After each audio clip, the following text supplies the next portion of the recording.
Sure. So I think that's really important that you brought that up about Roe because people don't understand that we're actually looking at higher abortion numbers now than Hmm. even prior to Roe versus Wade being overturned. And that's for a couple of reasons. One, it's because there's been this all out engagement on getting people to cross state lines. Yep. Planned Parenthood, abortion industry, even giving money to people when they come to the clinic and telling them, take this money and go to this pro abortion state and have an abortion. But really, the number one reason that we've seen abortion increase so much is because of the abortion pill. And the Mm. FDA has removed regulations on the abortion pill, allowing it during the pandemic to be sent out through mail. And so I use this example often. Connecticut just recently legalized marijuana, and that was something that I had fought against. And I had tried to warn the legislator of the dangers of doing that, but they legalized it. But before that happened, anyone who wanted to get weed could get it. Mhm. And unfortunately, in the same way with the abortion pill, that's what we're looking at. We're looking at it like a drug that is very accessible. And if people want to get it, people will get it because people will send it to them. And even pro abortion organizations will let them know, even if you're in a pro life state, we're going to try to find a way to get these pills to you. Thanks for checking out Culture Proof. I'm Miki. And I'm Will. And today we are talking with Christina Bennett. She's going to shed some light on what's going on with a woman that you may or may not have heard of, a woman by the name of Bevelyn Williams. Just tragic to think that we live in such a vindictive time in our country that our government would separate a mom from her daughter and her husband all over an ideological bent that is set on destroying the lives of women and taking the lives of their unborn children. We're going to talk about that. But before we do, I want to say thank you to our premier sponsor, BJU Press Homeschool. BJUPressHomeschool.com is your one-stop shop for helping you to not only educate your kids, but disciple them and train them in righteousness. We trust them because there is biblical worldview woven into every subject, and we start that from the ground up. So kindergarten, actually, we're pre-K 4 in our home on up to senior year. You can trust them with the education of your kids. We consider them to be our partners and our allies. Check them out today, bjupresshomeschool.com. That's bjupresshomeschool.com, the premier sponsors of the Culture Proof podcast. Let them know that the Addisons sent you. All right, let's get right into content because I have to say, as much as I think that I am up on the current cultural issues, I'm reading all kinds of articles daily and trying to find out what's happening in the culture and, kind of provide a conversation for us to have around those issues. This is one that somehow got past me. And I'm upset about it. I'll just say right out of the gate, I'm upset that I didn't know. But joining us today on the Culture Proof podcast is Christina Bennett. She's the communications director for the Family Institute of Connecticut and a member of the National Black Pro-Life Coalition. She's been active in the pro-life movement for 15 years, serving as a pro-life prayer missionary in Atlanta and Washington, D.C., and also as a client services manager for a pregnancy resource center in Connecticut. Christina is also a licensed minister, a writer, and a devoted wife and mother. And she joins us today to talk with us about Bevelyn Williams, who this week, on October 16th, turned herself in to begin serving 3.5 years, a federal prison sentence because she was protesting outside of a Planned Parenthood clinic in New York back in 2020. We're going to get into some of that. But before we do, Christina, could you just kind of introduce yourself to the Culture Proof audience and talk a little bit about the scope of your work in the pro-life fight? Sure. Thank you so much for the introduction. And I do have to update my bio. I no longer work for the Family Institute of Connecticut, but I do love the work that they do. And now I work as a news correspondent for Live Action, which is a global pro-life human rights organization. And we use social media to change hearts and minds. I live in the state of Connecticut, so I am unfortunately used to very progressive, anti-life legislation and elected officials, and even having pro-lifers being harassed because of the work that they do. That is unfortunately the norm here with the pregnancy centers and with other pro-life organizations. And so I've seen a lot of that. And I myself became pro-life in my 20s when I was in college after discovering that my mom walked out of an abortion appointment with me at Mount Sinai Hospital in Hartford, Connecticut. It was a really miraculous story. A janitor, an elderly African American woman who was mopping the floor, approached my mom when she was in her hospital gown, about to have the abortion, and she looked her in the eyes and said, "Do you want to have this baby?" And my mom said yes. And the woman told her that God would give her the strength. And my mom, empowered by the Holy Spirit, was able to walk. Well, first she walked into the doctor's office because he called her name. But then she walked out after she told him that she had changed her mind and she was going to keep me. And that really changed everything. Discovering that story in my 20s changed everything for me. I did not come from a pro-life family, and I still don't. I'm really kind of the odd one out in my family. And I just really decided I was going to go deep, do a deep dive into this issue. I believed it was one that was an issue related to my faith, but also politics and also morality. And I'm 43 now, so I never looked back.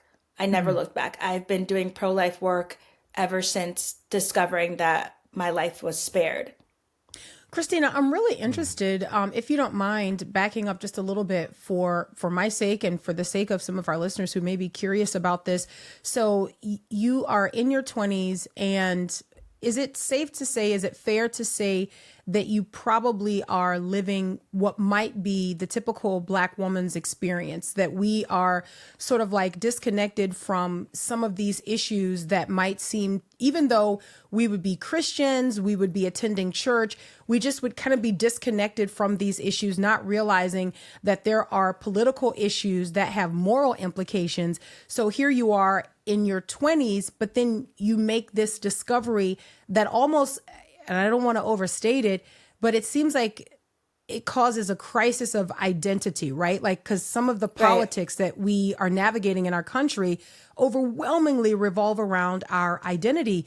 So talk to us a little bit about how you learned the story that surrounded your birth and the saving of your life, and then how even to date, you are kind of disconnected from your family, at least ideologically.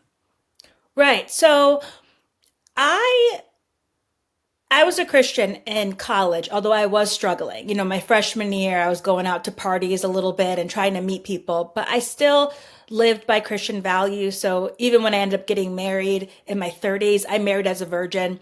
And so that part of the story is important because I wasn't sexually active. So therefore, I wasn't thinking about abortion maybe as much as somebody who would have been, because I wasn't, I mean, in college, I wasn't even involved in dating people really.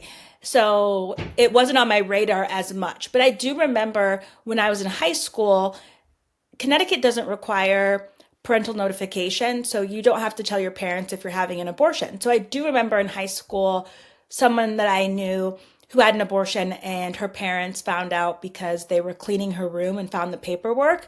But my mindset was, oh, I hope she doesn't get in trouble. Like, that's when I think back to that moment, I was just thinking, I hope she doesn't get in trouble with her parents.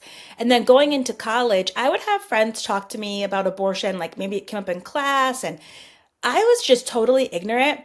And I had never heard abortion talked about in my home, and I had never heard abortion talked about in church, even though I grew up in church, Protestant, Christian, non-denominational circles. I had just never heard abortion talked about. So I can't really say that I was pro-choice, and I can't really say that I was pro-life. I was just unaware. And I found out in a supernatural way. So my story is supernatural, that my mom walked out at the 11th hour. It's supernatural because she believes it was an angel encounter. She said the woman's eyes were like pools of water. And then when she put her head back up after 30 seconds, the woman was gone. So that's what my mom believes. But then I found out in a supernatural way because I was visiting a church in college, and somebody approached me and said, "Christina, God wants you to know that something remarkable happened around the time of your birth." So that was the message that was given to me, that something remarkable happened around the time of my birth. And so I just thought, well, who was there around the time of my birth? Obviously my mom. Yeah. So I went to my mom and I asked her, did anything remarkable happen around the time of my birth? And she said, I met an angel before you were born, and I don't want to talk to you about it. which I know is like, it's like so weird. It's not weird for Christians, but I mean, Right. even as a Christian, it was kind of weird for me in my 20s. So I I actually left it alone because she was very serious when she said, I don't want to talk to you about it. So I wasn't going to Mm-hmm. press her. So I was involved with Campus Crusade for Christ, which is a college ministry. I think they're called Mm-hmm. Crew now. Yeah. I was very involved all my years of college. They really helped me solidify my faith.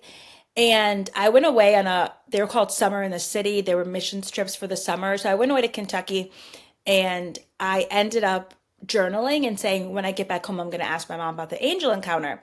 So I did. When I got back home, she was like getting ready to go somewhere. And I kind of cornered her in the bathroom and said, Mom, what do you mean you met an angel before I was born? And she said, I can't tell you because you would hate me. And so now I'm like really intrigued and I said, Mom, I would never hate you. And she was like adamant that she was not going to tell me because she thought I would be mad at her. And then I kind of like got it out of her and she told me, she's like, that you were conceived, before marriage. And I knew that. And then she went on to say that your dad, he already had two kids from, two different moms and he didn't want a third. And he really pressured me and they had a toxic, unhealthy relationship. And he really pressured me to get an abortion. And then she began to tell me that she went to Mount Sinai by herself. But I will say she went to a church first because she was being mentored by this Christian woman at her church. So she went there first. And the mentor, when she found out my mom was pregnant, she said, if you come back, I'll put my foot in the door and not let you in. So she was really judgmental and very unkind. And I guess she was disappointed that my mom was, having sex outside of marriage, but she didn't show her any grace. So that just pushed her further towards getting an abortion. So when she told me that story, it just changed everything, like you said. But what really changed everything was the Holy Spirit spoke to me and said, Christina, I wanted you. I wanted you. And then God asked me a question, which was, how do you think I feel about the others? Now, I didn't know what that meant because I had no idea. I didn't know about Margaret Sanger. I didn't know about eugenics. I didn't know about targeting of the Black community. I didn't know about Roe v. Wade and Doe v. Bolton. All the things I know now, I did not know. But when the Holy Spirit said to me, how do you think I feel about the others? I sensed that that was an invitation for me to actually do the work to find out how God felt. And God helped me because he started giving me dreams that I was in abortion clinics, like pleading with girls to keep their babies. And then I was like in a dorm room pleading with a girl to keep her baby. So I began having these dreams and encounters. And that led me to begin to start talking to people. And then it took a turning point when I heard for the first time ever a pro-life talk by a man named Lou Engle. He came to a church near my campus. I went to school at Southern in New Haven, Connecticut, and he spoke at this church and he spoke about abortion. And that was the first time I ever heard a message. And so I went up to him and I found my story out like a couple months before. So I told him, I was like, I got to tell you, maybe this will encourage you. You were talking about abortion and I have an abortion story. My mom told me that I was going to be aborted and then there was blood on the floor in the doctor's office and she told the doctor no and he yelled at her and said, don't leave this room. You already paid for this. And she ran out and he asked me to come share it at what was called the Call Texas, which was this huge, massive prayer gathering. And I did go, but I never got to share. But then I ended up moving to DC a couple of years later and following Lou. And so that kind of jump started me into pro-life work. Man, that's Amazing. incredible. I'm not Wow. even sure I took a breath while you were talking. I mean, I'm in awe. I'm in awe at the sovereignty of our Lord. And one of the things that really strikes me about your testimony, Christina, because that's what you just shared. You just shared your testimony, right? Like Right. This is the Lord's plan, his sovereign work to save you twice because you're our sister in the Lord as well, right? But to save Yes. you twice so that you would I be always born- say that. I always say I'm saved twice. That's true. but then also born again. But it is amazing to me that the Lord, by the power of his Spirit, would be pressing on your heart after this revelation that there are others who need to be saved, who need to be rescued so that they have the opportunity to have the same testimony. So talk about, if you don't mind, because I think there's a cultural sort of gap that we don't often talk about that when you, as a Black woman, and my husband here as a Black man, when you start talking about abortion and you start talking about the evils of abortion, there are so many Black people who will say, well, look, I am not pro-abortion. I do not believe in killing babies, but I think, you can't tell a woman what to do with her body. And I just, the government, and I don't trust them, and all of these things. And I think there becomes this sort of like gap or divide. So I'm curious to know, within your own family, as you start to get more outspoken about the evils of abortion and almost sort of discover your calling, what happens in your family dynamic? Well, a lot of different things have happened. Like my family, they definitely love me. There's no doubt about that. They have different approaches. The probably the most common one is just let's not talk about anything Christina does ever. So that's probably the most common one. Is that they just won't mention it, bring it up, talk about it. If I've done a lot of media, I went to the White House, I went to Congress twice. And so very rarely will those things be discussed. I actually was shocked. I think it was this summer. It was my sister, my half sister's husband, and he was visiting and he said, "Oh, I saw you on this." And he mentioned a particular show. And I was like, he said at a family event. I was shocked. I told my husband, I was like, "Oh, how weird," because usually it's like, hear no evil, see no evil. Not that what I do is evil, but that's kind of like what it seems like.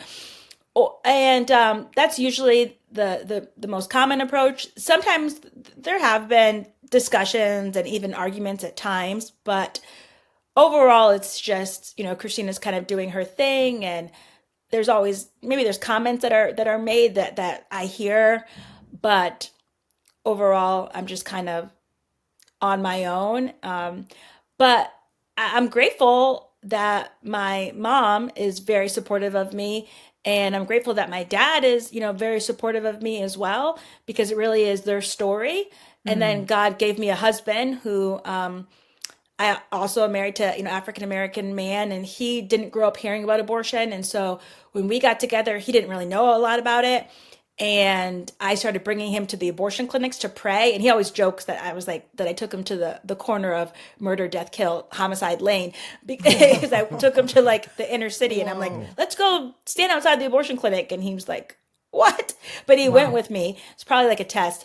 And so now he's super pro-life, and he's able to talk to men, which is really important. So God's given me, through marriage now, that family where I can really be vocal about what I do and be supported. So I think that, when you stand up for life, like there's always a price that you have to pay.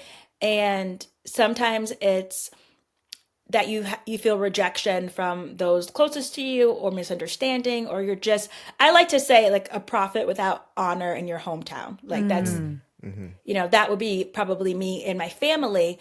But at my church, and of course, in my own house, of course, I feel that my views are appreciated and valued. Yeah, I think this conversation, and the reason I press on this a little bit here is because it's important, and it's important for where we are right now in the country. This podcast episode will drop before the election.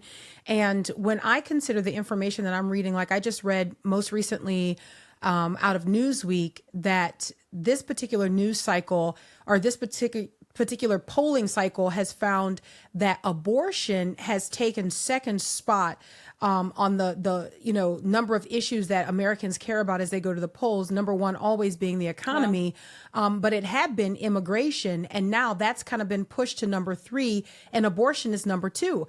And the people who care about it are not necessarily the ones that we have always said we care about abortion. We care about defending and protecting life in this country. No, now the conversation is, okay, if I'm for Kamala, I'm for Kamala because she's for abortion.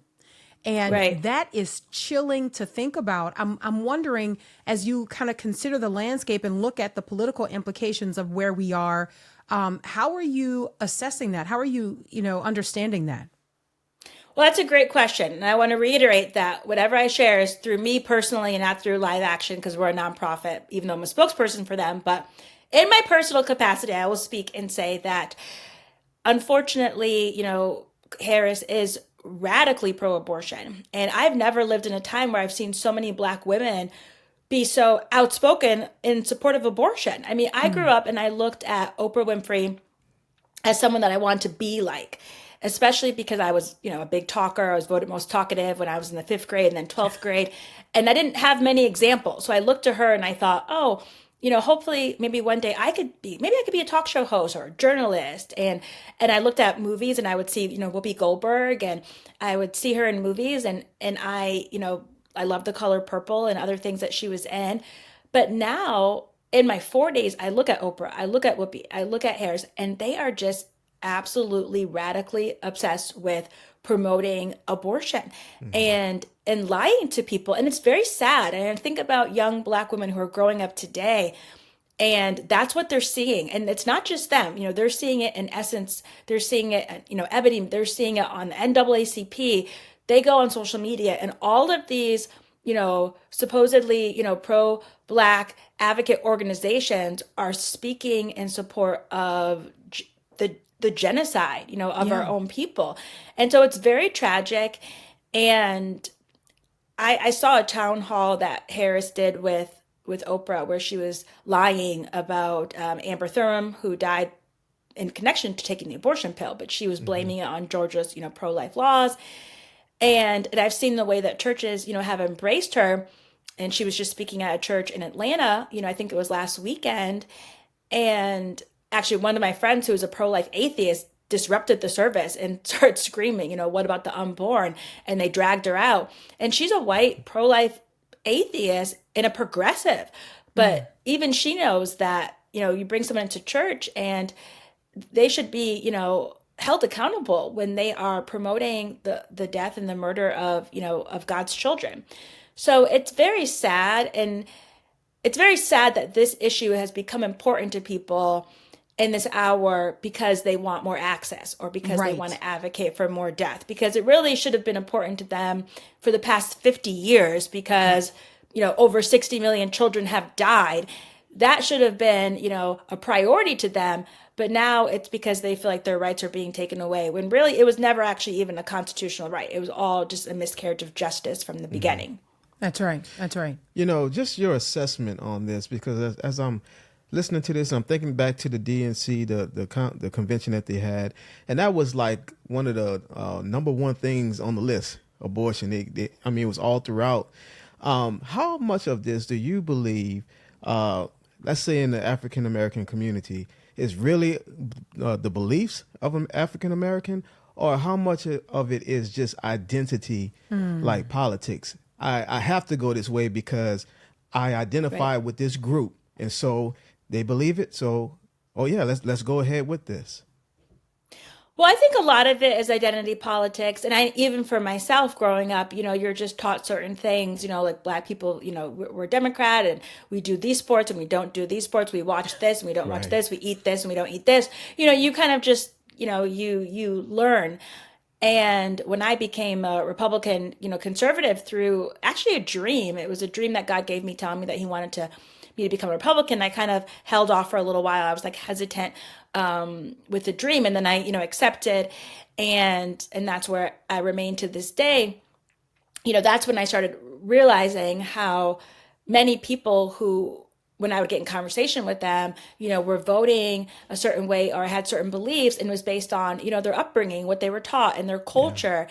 Yeah. But I will also say, so while I think that's very much a part of it, I will also say that over the last, I'll say 20 years, because when I was graduating college, I remember just kind of figuring out how to use the internet, and then it kind of exploded since then. I will say now, a lot of people's influence comes from social media, and even on like TikTok and Instagram, there's so many Black women who are advocating for abortion. Like, just an example, Deion Sanders has a daughter and she got pregnant and she had a complicated situation with the guy that she was dating, the guy who got her pregnant, and he kind of embarrassed her. I won't go into all the details, but when she posted something on her social media, it was like a flood of people in her comments who were like, "Girl, you know what you better do? You better run to that clinic. You better get rid of that baby." Like someone even said, like, "You're slower than a turtle if you don't get rid of that baby." So I have seen this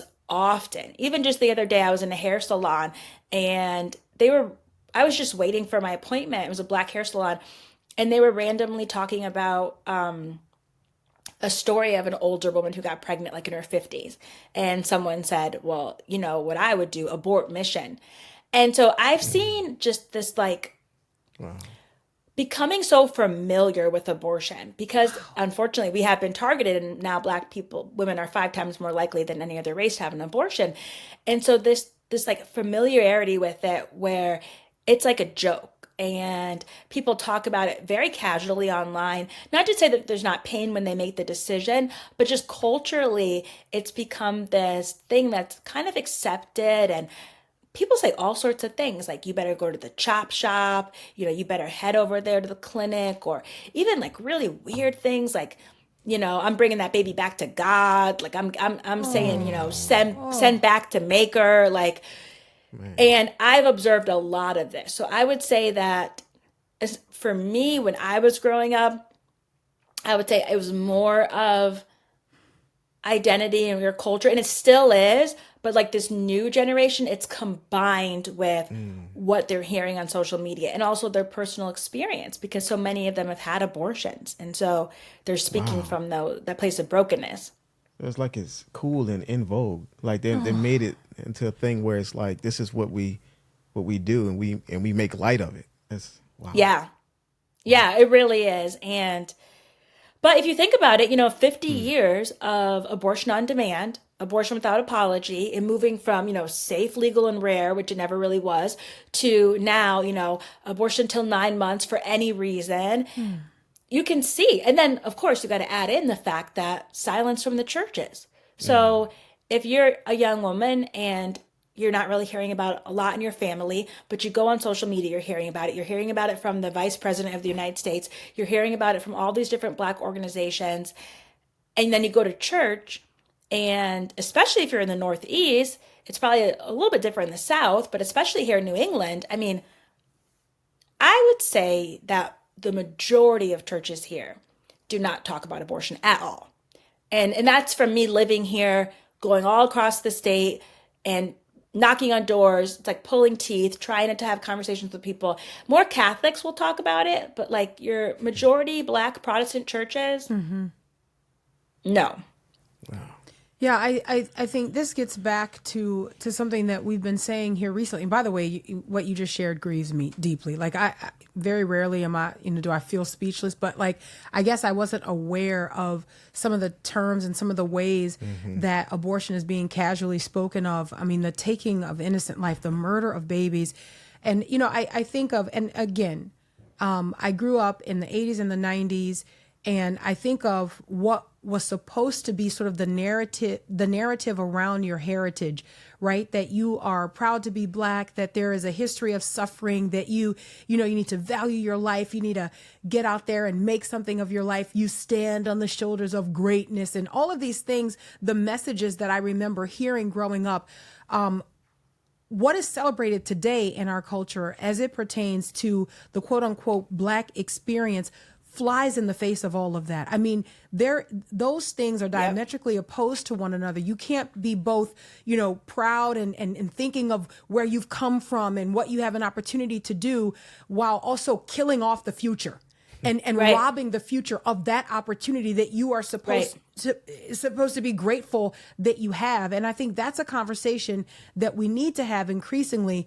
But spiritually speaking, the fact that this is not a conversation in church just blows my mind. And I say in church using that colloquially, we are the church, but the fact Right. that the body of Christ is not having this conversation bothers me, because this is not just a political issue. As I know, this Right. is a moral issue. This has eternal implications. And so if we could just maybe make the shift here, Sure. when eyes open and you've got Black women who kind of wake up to the reality of, my goodness, killing my children has been normalized in this country. It is a new type of slave control. It's a new type of mind control. Then there is the move to get involved. There's the move to be active. And I think you see this slowly, almost sort of like, lights just kind of coming on here and there where people are like, wait a minute, this just feels wrong. This just sounds wrong. Can we talk about the pro-life efforts and the kind of resistance that we see that is continuing? Because people will think, okay, wait a minute, we have overturned Roe, so we're out of the woods. We don't need to worry about it anymore. But that just isn't true. A lot of people don't understand what the overturning of Roe actually did. And so why there still needs to be state efforts. People still need to be operating and functioning on a state level to inform, to equip, to challenge with truth and righteousness. Talk about some of your outreach efforts, and then maybe we can talk about Bevelyn Williams. Sure. So I think that's really important that you brought that up about Roe, because people don't understand that we're actually looking at higher abortion numbers now than even prior to Roe versus Wade being overturned. And that's for a couple of reasons. One, it's because there's been this all-out engagement on getting people to cross state lines. Yep. Planned Parenthood, abortion industry, even giving money to people when they come to the clinic and telling them, take this money and go to this pro-abortion state and have an abortion. But really, the number one reason that we've seen abortion increase so much is because of the abortion pill. And the FDA has removed regulations on the abortion pill, allowing it during the pandemic to be sent out through mail. And so I use this example often. Connecticut just recently legalized marijuana, and that was something that I had fought against, and I had tried to warn the legislator of the dangers of doing that, but they legalized it. But before that happened, anyone who wanted to get weed could get it. And unfortunately, in the same way with the abortion pill, that's what we're looking at. We're looking at it like a drug that is very accessible. And if people want to get it, people will get it because people will send it to them. And even pro-abortion organizations will let them know, even if you're in a pro-life state, we're going to try to find a way to get these pills to you. And so it's so important that we do gather people and rally people. And that's what we're doing through Live Action, and then even me, personally as a pro-life advocate. So a couple of things that we've done specifically in reaching, Black women is my friend Jade Lee, who's someone that we've done pro-life work together for 20 years. We started a Facebook group called Black Women and Pro-Life. And so we have that group, and I think there might be over 400 members now, and we are constantly, sharing ideas and information and things that we can do. Jade, myself, and another woman, Gigi, who she has a powerful story of having 5 abortions and then waking up to the reality of it. And we've been doing these webinars, and we've done 2 so far in the last couple of months, and we plan to do 1 this month. And we've been doing them through Live Action, but they're particularly for Black women. And we would love one day to have, Black male advocates, and they could do one for Black men too. But because we know that Black women are so targeted, we've been having these webinars for them, where we train them on how to be a voice for the voiceless online, and how to go online, and when something happens about abortion, to be able to go in the comment section and to go back and forth with people. And we're really trying to train them on how to save lives. And that's something that I'm always having conversations, whether I'm out and about in the community, at the grocery store, wherever. And I found that I've been able to see lives saved, even in the most, unconventional places that you would never think you're having conversation and someone's going to say, oh, wow, I'm going to keep my baby. But I have seen that happen because I'm just so vocal about it. So we're training them in how to do that. And hopefully one day we'll even have a conference, which is something that, we would like to do. But we're partnering as well with other organizations. So we are, some of us are going to the Frederick Douglass Foundation, which my friend Dean Nelson, before he passed away, he used to run, and he was a mentor to me. Oh, wow. And so some of us are going there and advocating for, for life, and doing, a booth for Live Action. And so we're really trying to, as much as we can, gather, women, especially Black women, together and train them up and equip them in how to be voices. And so I have seen that by doing that, even though we're the minority, like when it comes to the pro-life movement, we are, we're the minority, but still it makes a difference. So if there's a comment section on social media and let's say the NAACP is saying lies about abortion or saying lies about someone who died, like Amber Thurman, even if there's like 5 or 6 or 7 pro-life comments, you might get like 100 responses per comment because people just want to fight you. But that's good because then you're exposing 100 people to, pro-life arguments, or 1,000 people or 10,000 people. And so that's kind of what I'm working on now. And the other thing I'll say too is telling abortion stories. So Kamala Harris, Oprah, they are not the only ones that have these stories that they're telling. We have stories too. We have stories of women who've taken the abortion pill and almost died.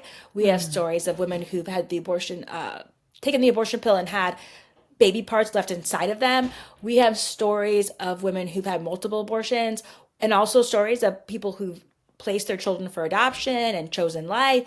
And we have all these stories too. And I'm just really adamant about telling those stories. So I just went to Maryland and I interviewed a young Black woman in her 20s who did almost die from the abortion pill.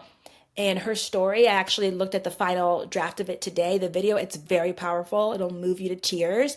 And that's going to be out soon through Live Action. So Very good. We want to tell stories too, because women have been dying from the abortion pill and even from surgical abortions, and the media never wants to cover their stories. They only want to cover them now because they want to use them to say that pro-life laws caused it. But before that, Cree Irwin, Lakeisha Wilson, Tanya Reeves, these are all Black women that died from abortion, from legal abortion. No one knows their name. The whole campaign through Black Lives Matter, people say, say her name.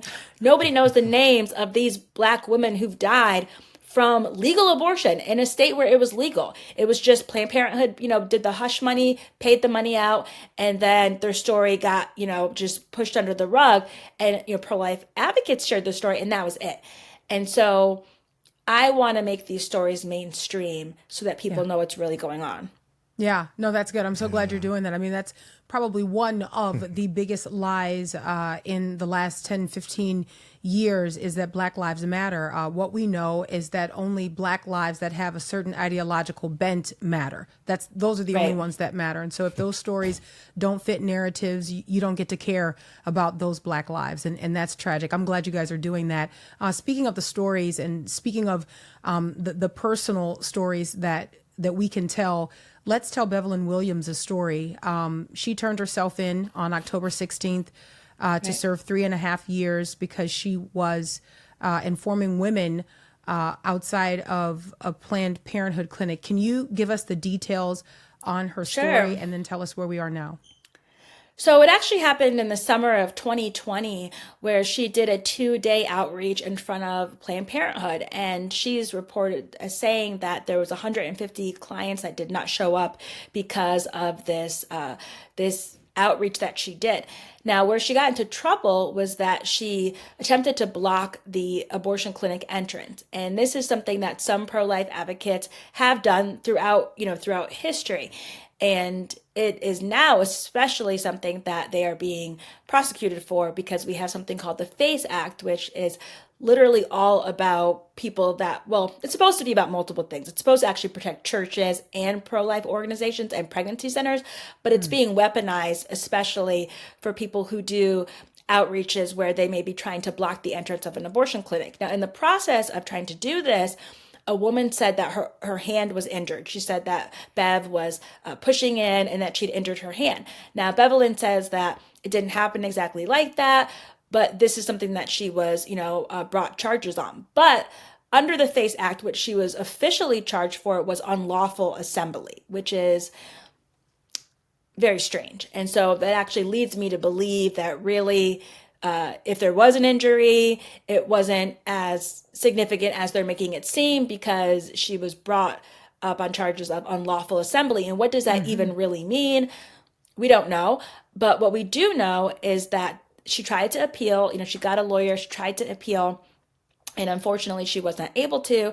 And she has a really compelling testimony that she told the judge. She told the judge that she had had 3 abortions and that she was from New York and that she knew the pain of having an abortion. And she went there to preach the gospel, and she went there to basically warn other Black women of the pain that she had been through, and that she never intended to, to hurt anyone. She never intended to do anything like that.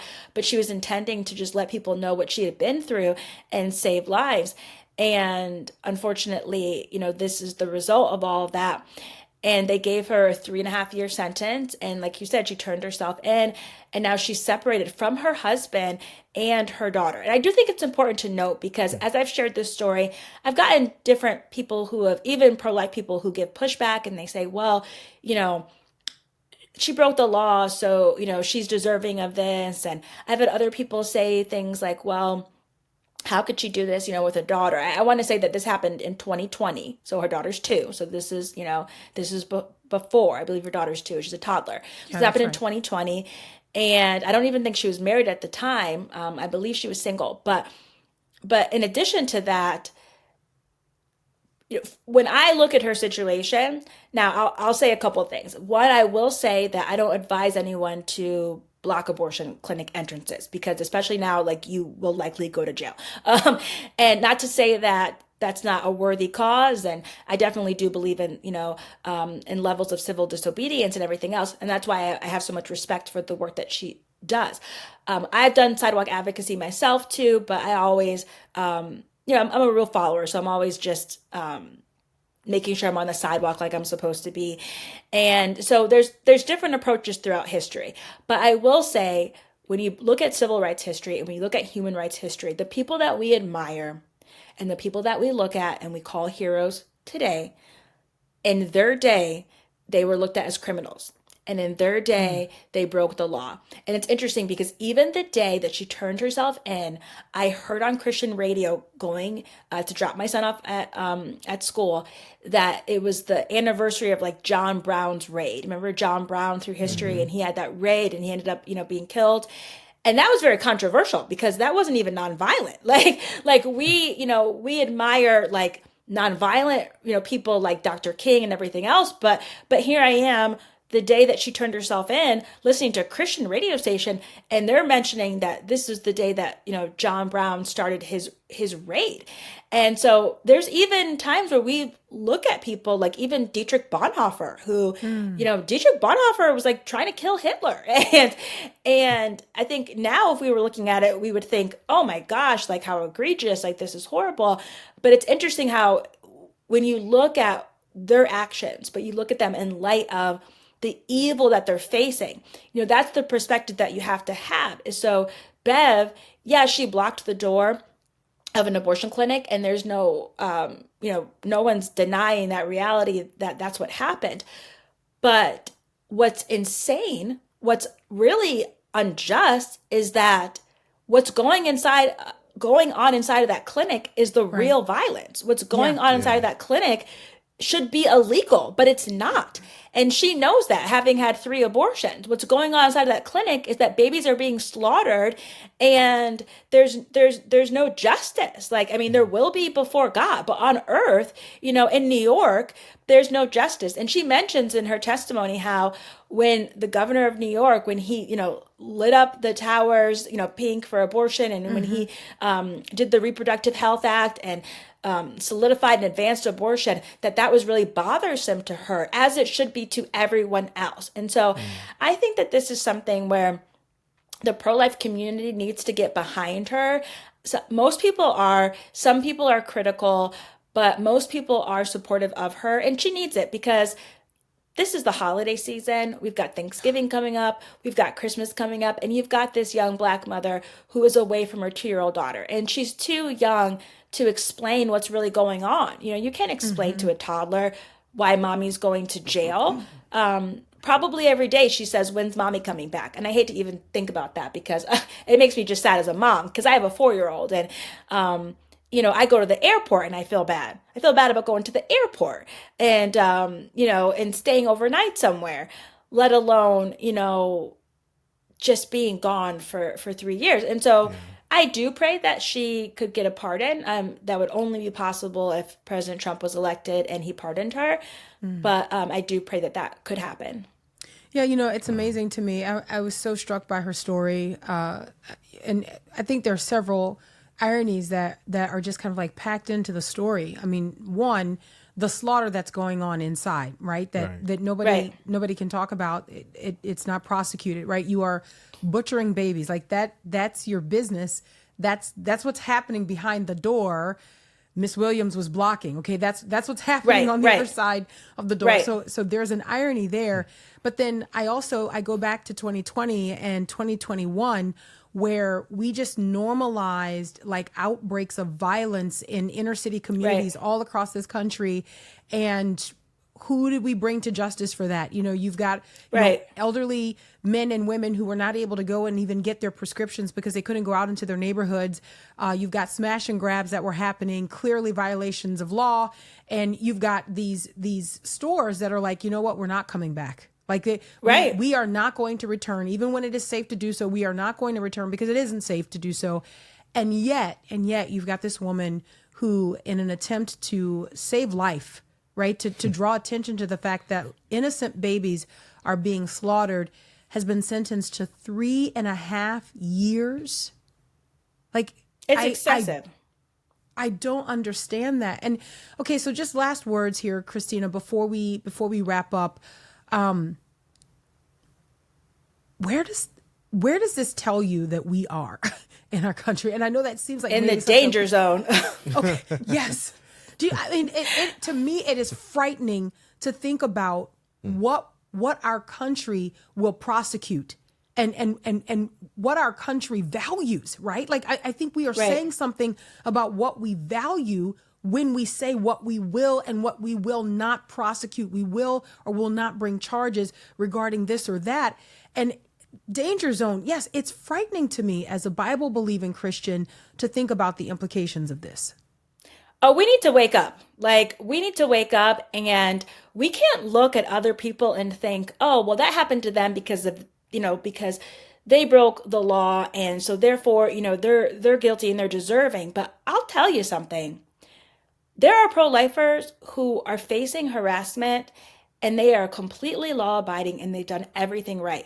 And I know this because I worked for 4 years at a pregnancy resource center. And our governor and our state elected officials, they've harassed these centers for years. I mean, causing them to have to take time off work, go to the Capitol, and then they ended up passing a piece of legislation called an Act Concerning Deceptive Practices of Limited Services Pregnancy Centers. Basically, they accuse them of false advertising without any evidence. And in 4 years of public testimony and fighting and center leaders coming into the Capitol, there was not one woman who came forward to say that she was a client of a pregnancy center and she was deceived by them. There was not one. So many women came forward to say that they loved the centers, but they still passed the legislation. And then in the last 6 months, the Attorney General has sent papers, legal papers, informing 2 pregnancy centers that they are going to be sued by the Attorney General. For what? They're literally making stuff up. And so I think that as pro-lifers, if we look at Bev's case and we, judge her and think, okay, well, that's her, but, trust me, it's coming to all of us in different ways. Even people that are doing everything absolutely by the book, they are being harassed and they're trying to bankrupt their businesses. Pregnancy centers, you were mentioning the people that suffered, violence from different, rallies and activism. But when there was a leak about what was going to happen with Roe at the Supreme Court, pregnancy right. centers started being, Yes. violent. Their buildings were, they were throwing things in their buildings, cocktails, Molotov Yes. cocktails, and burning down their buildings. And the FACE Act is actually supposed to protect them too. And I think there was maybe one center that was protected, but there are so many centers that there has been no justice for them. And so I think that people need to wake up and realize that, we are our brother's keeper. And I know multiple people who are in jail right now. It's very sad. I know Lauren Handy. I know Joan Bell. I sat with Joan Bell at a pro-life event and she's in her 70s and she's a grandmother. She has a lot of adopted children and she's facing, a prison sentence. And so I'm looking around and thinking, wow, and this is a different topic that, we don't have time to get into, but there's another Black pro-life woman that I know in New York who she's facing a huge fine, a different issue because she refused to make a dress for a same-sex couple. She's a designer and she's in New York and she's very pro-life and she makes dresses, and someone said, we want a design for our wedding, and she said, I'm a Christian, I don't want to do that. And I think she's facing like $6,000 fine in the state of New York. And so I personally, I didn't think that young, Black women, sometimes you think, well, because they're young and they're Black and they're women, that all of those things would cause judges and juries to kind of maybe give them grace. And because typically people see, these things happen with more like conservative people or white people. But I'm telling you, everybody, like they're coming after everybody. And so even your identity, your culture, if you're a woman, whoever you are, that doesn't matter. Bev was like, I'm a mother, I'm a homeschool mom. The judge was like, literally told her, I'm still going to make an example out of you because you have all these followers and they were watching you and they need to know that this is not okay. And she literally said to her, I'm going to make an example out of you. And this is where we're at.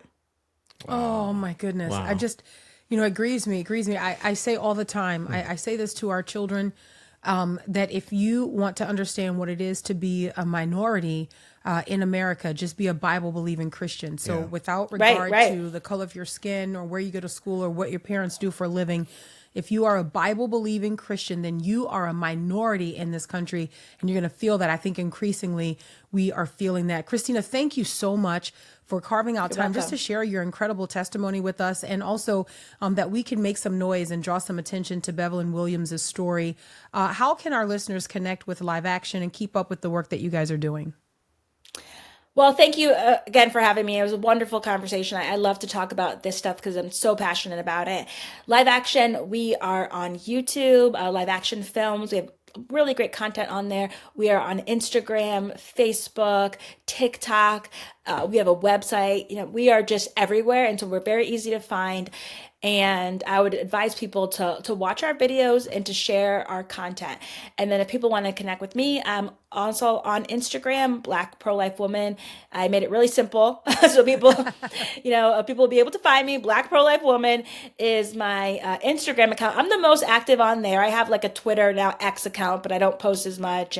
But I'm also on Facebook, and then ChristinaBennett.com is my website. And so if anyone ends up, having a question for me, you can shoot me a DM or just send me an email, and I would love to answer if I'm able to.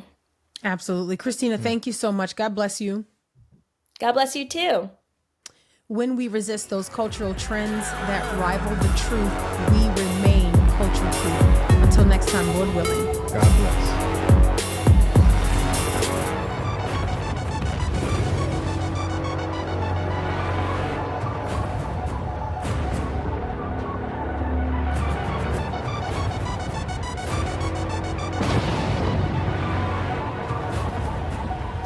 Tell me.